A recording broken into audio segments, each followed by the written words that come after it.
नमस्कार साथियों। आज हिंदी के लब्ध प्रतिष्ठित कवि अज्ञे का जन्मदिन है।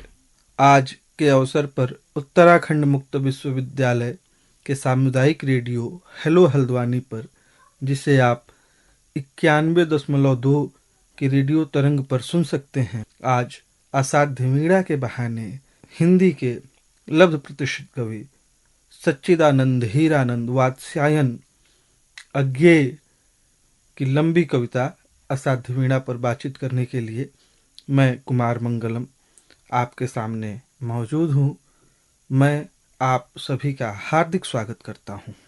जैसा कि आप सभी को ज्ञात है, हिंदी के बड़े कवि, आधुनिक कवि सच्चिदानंद हीरानंद वात्स्यायन का जन्म 7 मार्च 1911 में गोरखपुर के समीप देवरिया के पास हुआ था। वे कवि, कथाकार, ललित निबंधकार, संपादक एवं अध्यापक हैं। इसके अतिरिक्त अज्ञे भारतीय स्वतंत्रता आंदोलन के महत्वपूर्ण क्रांतिकारी थे। देवरिया में जन्मे अज्ञे अपने पिता की नौकरी की वजह से बार बार जगह बदलते रहे। लखनऊ, कश्मीर, मद्रास, बिहार, दिल्ली, लाहौर इत्यादि शहरों में उनका जीवन बीता। वे भारतीय स्वतंत्रता आंदोलन के महत्वपूर्ण क्रांतिकारी थे। उसमें वे सक्रिय रूप से भाग लिया करते थे। बम बनाते हुए पकड़े गए और फिर फरार हुए और 1930 के अंत में वे पकड़ लिए गए, जिसका एक साहित्यिक रूप जब आप उनकी कविताओं को देखेंगे तो उनकी एक किताब है prison days and other poems, जो कि उनके उस जेल में रहने के दरमियान की लिखी गई कृति है। भग्नदूत, चिंता, इतिल्यम, हरी घास पर क्षण भर, बावरा अहेरी, इंद्रधनुष रौंदे हुए, आंगन के पार द्वार, कितनी नावों में कितनी बार, सागर मुद्रा, पहले मैं सन्नाटा बुनता हूँ इत्यादि अज्ञे के कविता संग्रह हैं। विपथगा, शरणार्थी, परंपरा, जयदोल इत्यादि इनके कहानी संग्रह हैं। शेखर एक जीवनी, नदी के द्वीप, अपने अपने अजनबी इनके उपन्यास हैं। अरे अयावर रहेगा याद, एक बूंद सहसा उछली इनके यात्रा वृत्तांत हैं। आत्मने पद, त्रिशंकु, सबरंग इत्यादि इनके निबंध एवं आलोचनात्मक संग्रह है। भवंती, अंतरा और शाश्वती इनके डायरी हैं। संवत्सर इनके विचार गद्य की कृति है। उत्तर प्रियदर्शी इनका नाटक है। तार सप्तक, दूसरा सप्तक एवं तीसरे सप्तक का इन्होंने संपादन किया है। इन्हें साहित्य अकादमी एवं भारतीय ज्ञानपीठ पुरस्कार से नवाजा गया है। ये पहले ऐसे हिंदी के कवि हैं जिन्होंने प्रयोगवाद को साहित्य में प्रतिष्ठित किया। नई कविता के भी ये कवि माने जाते हैं। अज्ञे की असाध्य वीणा यह कविता सर्वप्रथम 1961 में उनके पुस्तक आंगन के पार द्वार में प्रकाशित हुई थी।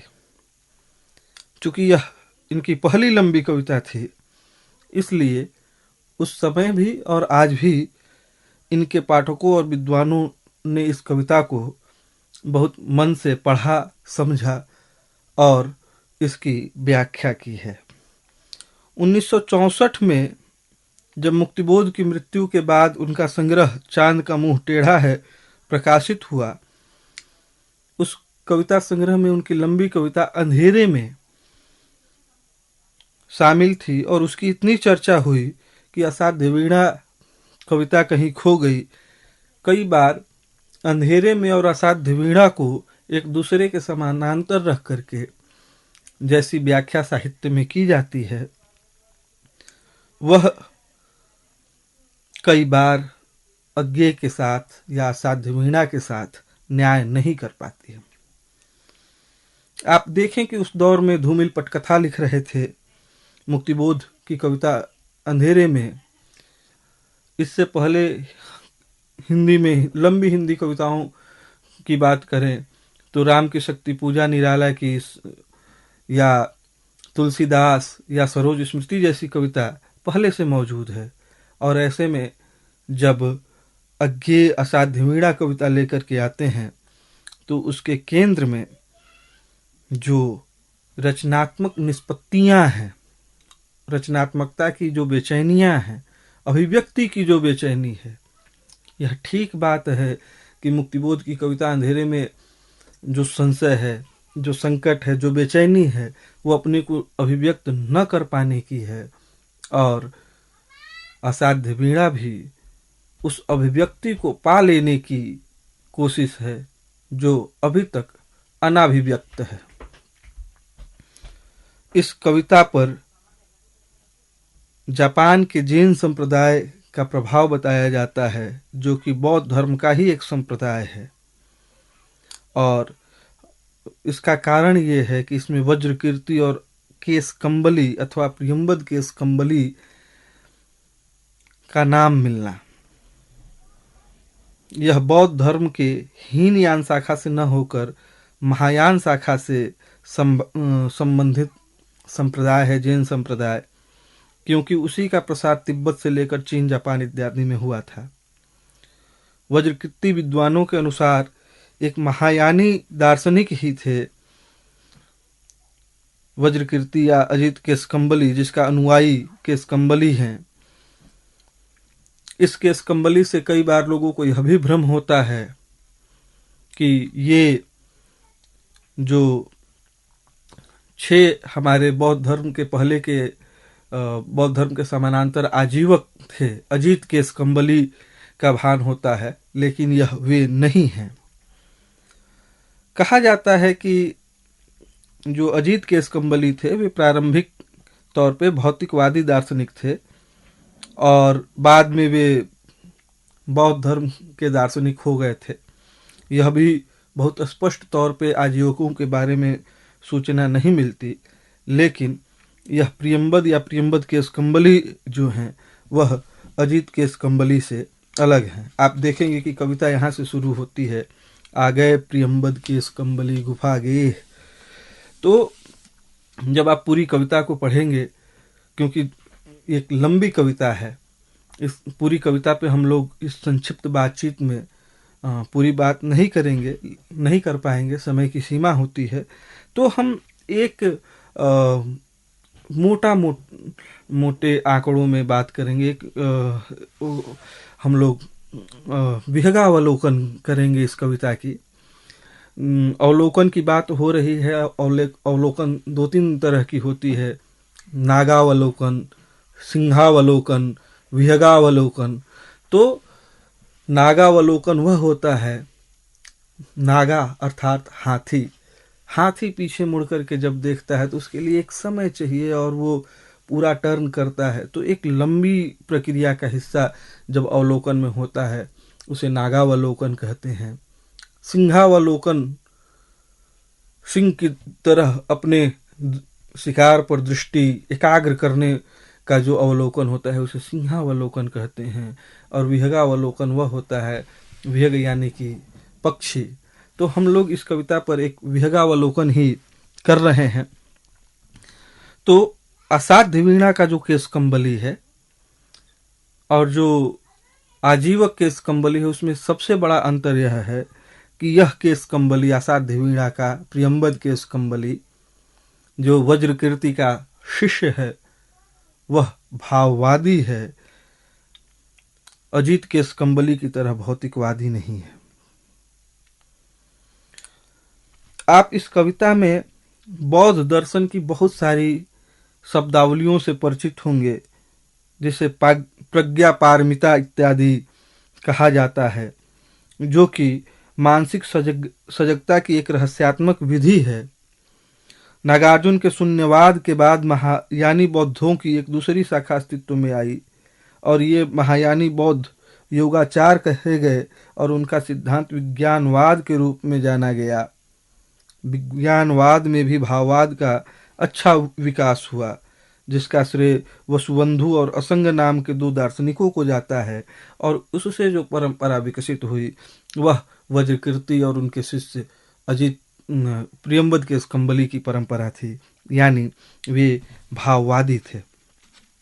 आप जानते हैं कि अज्ञेय के विचारधारा पर पश्चिम की नई विचारधारा का एक आकर्षण रहा है। वे पश्चिम के उस विचारधारा के तथ्यों से सुपरिचित थे और अस्तित्ववाद जैसे जो पश्चिमी अवधारणा है उसको हिंदी में अज्ञेय प्रतिष्ठित कर रहे थे अपने उपन्यासों से, अपनी रचनाओं से, और बौद्ध दर्शन से तो वे कर ही रहे थे।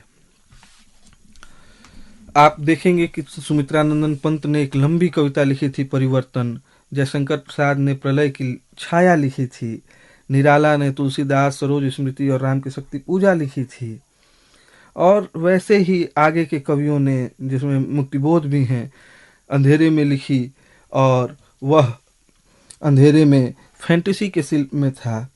ठीक वैसे ही असाध्य वीणा जो है वो अपने कथा को एक केंद्र में रखती है और उस कथा के सहारे अपनी बात करती है।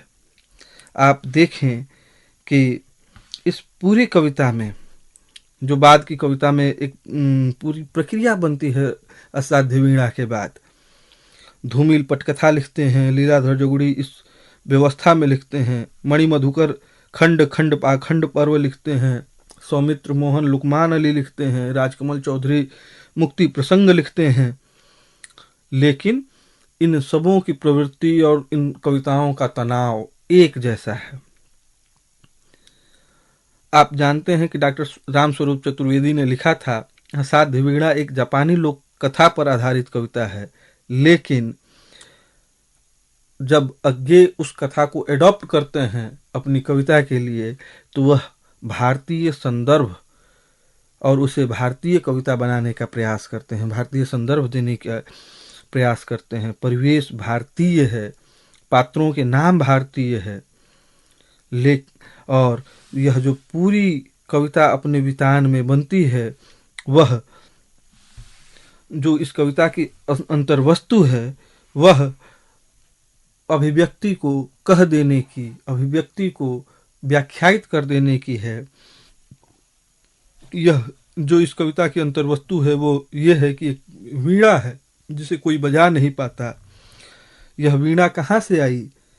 अज्ञेय राजा के माध्यम से कहते हैं, ये बताते हैं, और यह इसमें आप उस भारतीय संदर्भ को देख सकेंगे। यह वीणा उत्तराखंड के गिरि प्रांतर से घने वनों में जहां तपस्या करते हैं व्रतचारी, बहुत पहले आई थी। पूरा तो इतिहास न जान सके हम, किंतु सुना है वज्र कीर्ति ने मंत्रपूत जिस अति प्राचीन किरीट तरु से इसे गढ़ा था। उसे कानों में हिम शिखर रहस्य कहा करते थे, अपने कंधों पर बादल सोते थे। उसकी करी सुंडोसी डालें हिम वर्षा से पूरे वन युद्धों का कर लेती थी परित्राण। कोटर में भालू बसते थे कि हरि उसके वलकल से कंधे खुजलाने आते हैं। और सुना है जड़ उसकी जा पहुंची थी पाताल लोक, जिसकी गंध प्रवण शीतलता से फण टिका नाग वासुकी सोता था। उसी किरीट तरु से वज्र कीर्ति ने सारा जीवन इसे गढ़ा। हट साधना यही थी उस साधक की, वीणा पूरी हुई साथ साधना साथ ही जीवन लीला। अब आप देखें कि इस कविता का जो इतिहास है, इस कविता में जो वीणा का इतिहास है वह भारतीय है, और चूंकि अभिव्यक्ति की बात हो रही है और जिसमें एक व्यक्ति की पूरी साधना, पूरे जीवन की साधना लगी हुई है, और उसका जब उसकी विशेषता वे बताते हैं तो कहते हैं कि इसकी गंध प्रवण शीतलता से फणटिका नाग वासुकी सोता था। उसकी जड़ें पाताल लोक पहुंच गई थीं, और उसके कंधों पर हिमशिखर रहस्य कहा करते थे अपने। उसके कंधों पर बादल सोते थे, यानी इतना विशाल, इतना भव्य, इतना बड़ा। और यह वीणा जो है अपने आप में जब अपने संदर्भों को खोलती है तो आध्यात्मिक सत्य का मूर्तिमान स्वरूप बन जाती है। और यह साधारण व्यक्ति का सत्य नहीं है, एक साधक के हठ साधना का है।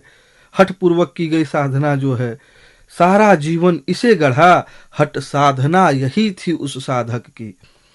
तो यह जो किरीट तरु है, जिसका अर्थ ये होता है वृक्षों का किरीट, यानी कि मुकुट, वृक्षों में श्रेष्ठ, सिरमौर, तो एक श्रेष्ठता एवं भव्यता की पूरी अवधारणा यहाँ आप देखेंगे। और जब यह कविता आगे बढ़ती है, केसकंबली कहता है, कलावंत हूं नहीं, शिष्य साधक हूं, जीवन के अनकहे सत्य का साक्षी। इसमें जीवन का सत्य, अनकहा और साक्षी तीनों महत्वपूर्ण है। जीवन का सत्य वह है जिसका ऊपर उल्लेख किया गया है, और अनकहा अप्रकट है, अभी तक कहा नहीं गया है, और साक्षी वह जो साधक है, जो देख रहा है, जिसे सत्य का अनुभव हो गया है। जीवन का वह सत्य जिसे वीणा अपने प्रतीक के माध्यम से कह रही है, वस्तुतः वह क्या है? यानी कि जीवन का पूरा विस्तार, संबंधों के उतराव चढ़ाव, संबंधों का जो यह लीला जगत है, उसका अनुभव, उसकी अस्तित्व की तीक्ष्णता, उसकी एकाग्रता इत्यादि, यह जो है वह इस कविता में अभिव्यक्त होती है। वज्र कीर्ति प्राचीन किरीटी तरु, अभिमंत्रित वीणा, ध्यान मात्र इनका तो गदगद विह्वल कर देने वाला है। जैसे जो पदबंध आते हैं वह असाध्य वीणा को पूरे तरीके से अभिव्यक्त करते हैं। जो जीवन का जगत है, जो लोक है, जो इस लीलामय संसार है, यानी इस पूरे कविता की कथा यह है कि राजा के पास एक वज्रकीर्ति की वीणा है जिसे कोई बजा नहीं पाता, और उसके राजा के निमंत्रण पर एक बार प्रियंवद केसकंबली आते हैं और वे वीणा को साध कर दिखलाते हैं। और वो जब साधते हैं तो क्या होता है, उसमें राजा, रानी और तमाम जो श्रोता हैं वे अलग अलग उसको सुनते हैं। वे इस पूरे उसमें, और उसके बाद श्रोता जो हैं उनको सुनने का सौभाग्य मिलता है, और केसकंबली नमस्कार करके उस वीणा को प्रणाम करके वापस अपने सुनने में लौट जाता है, गुफा में लौट जाता है। यानी कि इस पूरे घटना के बाद एक युगांतकारी प्रभाव होता है कि वीणा को कैसे साधा केसकंबली ने। यही इस कविता की मुख्य वस्तु है जिसे इस पूरे कविता में अभिव्यक्त किया गया है। और तरीका क्या है बजाने का? पर उस स्पंदित सन्नाटे में मौन प्रियंवद साध रहा था वीणा, नहीं स्वयं अपनों को शोध रहा था, सघन निविड़ में वह अपने को सौंप रहा था उसी किरीटी तरु से। यानी कि उस साधना में, जो वज्रकीर्ति की साधना है, जो असाध्य है, वो अभी तक बजी नहीं है, उस साधना में प्रियंवद केसकंबली अपनी साधना को एक मेक कर रहा था। यानी कि एक ऐसी वीणा, एक ऐसी आशंका जिसे कोई नहीं बजा सकता, और इन सभी आशंकाओं का निराकरण होता है जब प्रियंवद अपने पूरी साधना को, अपने आप को, अपने अस्तित्व को उसके अस्तित्व में विलीन कर देता है। फिर वीणा और केसकंबली दो अलग अलग इकाई नहीं रह जाते, वे एक हो जाते हैं। ठीक उसी तरह जैसे कबीर अपनी कविता में कहते हैं, शीश उतारे भुई धरे, यह प्रेम का घर है, यह अभिव्यक्ति को पा जाने का घर है। यहाँ आप अपने ईगो को लेकर के, अहम को लेकर के, अपने होने को लेकर के, अपने अस्तित्व के सवाल के साथ नहीं जा सकते। अंतिम दो पंक्तियां आप इसको देखें और देखिए कि कैसे जीवन और जीवन के समर्पण के प्रति कोई भेद नहीं है। भूल गया था केसकंबली राजसभा को, कंबल पर अभिमंत्रित एक अकेलेपन में डूब गया था, जिसके साक्षी के आगे था जीवित वही किरीट तरु। तो यह जो एकाग्रता है, जो नीरव एकालाप है प्रियंवद का, वह कैसे इसके सामने आता है। आप देखें कि जब वह प्रियंवद केसकंबली अपने वीणा को बजाता है तो एक पूरा चित्र संसार उपस्थित होता है। वो कैसे होता है? हाँ, मुझे स्मरण है, बदली कौंद पत्तियों पर वर्षा बूंदों की पटपट, घनी रात में महुए का चुपचाप टपकना, चौके खग सावक की चिहुक, शिलाओं के दुलराते वन झरने के, द्रुत लहरीले जल का कल निनाद, कुहरे में छनकर आती पार्वती गांव के उत्सव ढोल की थाप, गडरिये की अनमनी बांसुरी, कट फोड़े का ठेका, फुल सुंघनी का आतुर फुरकन, ओस बिंदु की ढरकन, इतनी कोमल तरल की झरते झरते मानो हर सिंगार का फूल बन गई। भरे सरद के ताल लहरियों की सरसर ध्वनि, क्रूंजों का क्रिंकार कांद, लंबी टिटम्भिकी, पंख युक्त सायक सी हंस बला का, चीड़ वनों में गंध अंध उन्मंद मतंग की जहां तहां टकराहट, जलप्रपात का प्लुत एक स्वर, झिल्ली दादुर कोकुल चातक की झंकार, पुकारों की यति में संस्कृति की साए साए। तो यह पूरा जो चित्र जगत है वह क्या है? वह पूरा संसार, और खास करके यह किरीट तरु का संसार है जो कि उत्तराखंड के वन प्रांतरों से लाई गई थी। तो यह आप देखें कि जब केशकंबली उस महावृक्ष को संबोधित करता है तो क्या कहता है? मैं तुझे सुनूं, देखूं, ध्याऊं, अनिमेष, स्तब्ध, संयुक्त, निर्वात। अब ध्याऊं, ध्यान करने से है, संयुक्त यानी कि उस के साथ एकाकार हो जाऊं, संयुक्त हो जाऊं, निर्वाक हो जाऊं, अनिमेष, बिना पलक झपकाए तुझे देखूं, तेरे दोलन की लोरी पर झूमूं मैं तन्मय। तो ये ऐसी पंक्तियां हैं इस कविता की जो यह बताती हैं कि कैसे कैसे वह कविता संलग्न होती है, कैसे एकाकार जो असाध्य है उसको साधने के लिए कैसे आपको एकाकार होना पड़ता है। इसमें सिर्फ सुंदर दृश्य नहीं आते, भयानक दृश्य भी सामने आते हैं। जीवन में सब कुछ सुंदर नहीं होता। हाँ, मुझे स्मरण है दूर पहाड़ों के काले मेघों की बाढ़, हाथियों का मानो चिंगाड़ रहा हो युद्ध। एक हाथी नहीं चिंगाड़ रहा है, बहुत सारे हाथी एक साथ युद्ध है हाथियों का। घर घराहट चढ़ती बहिया की, रेतीले कागार का गिरना छप छड़ाप, झंझा की फुफकार तप्त पेड़ों का अराकर टूट टूट कर गिरना, ओले की कर्री चपत घाटियों में भरती गिरती चट्टानों की गूंज, कापति मद्र गूंज अनुगूंज सांस खोई सी धीरे धीरे नीरव। आप इस कविता में देखें कि महाप्राण ध्वनियों का कैसा इस्तेमाल हुआ है। भयानक बिंब यहाँ पे जब वो लाते हैं तो सिर्फ सुंदरता का, जीवन के अच्छे चीजों का ही इसमें रूप नहीं है, और पूरा जीवन इस पूरे कविता में आपको दिखेगा और जीवन के प्रति समर्पण दिखेगा। और यह कविता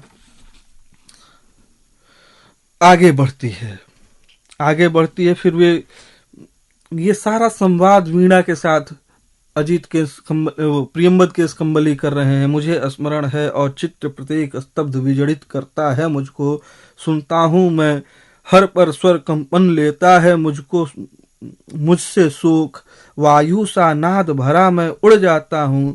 मुझे स्मरण है पर मुझको मैं भूल गया हूं, सुनता हूं मैं पर मुझसे परे शब्द में लीयमान। यहां प्रियंबद के स्कंबली अपनी नहीं सुना रहा है, अपना नहीं कह रहा है, वो स्वयं उस वीणा को सुन रहा है। फिर कैसे सुन रहा है?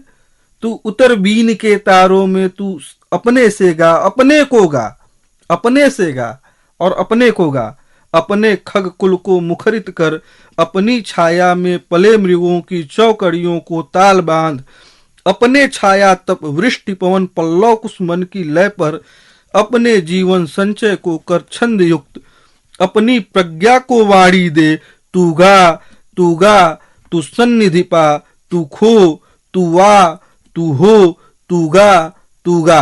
अब इस पूरी कविता में आप देखेंगे कि यहाँ पे प्रियंबद के स्कंबली है ही नहीं, यहाँ पर सिर्फ और सिर्फ वह असाध्य वीणा है जिसे साधने की कोशिश प्रियंबद कर रहा है।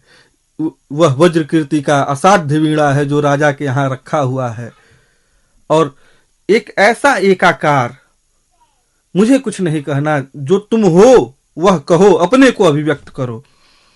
और उसके बाद जब यह कविता समाप्त होती है, कैसे होती है, कैसे कहता है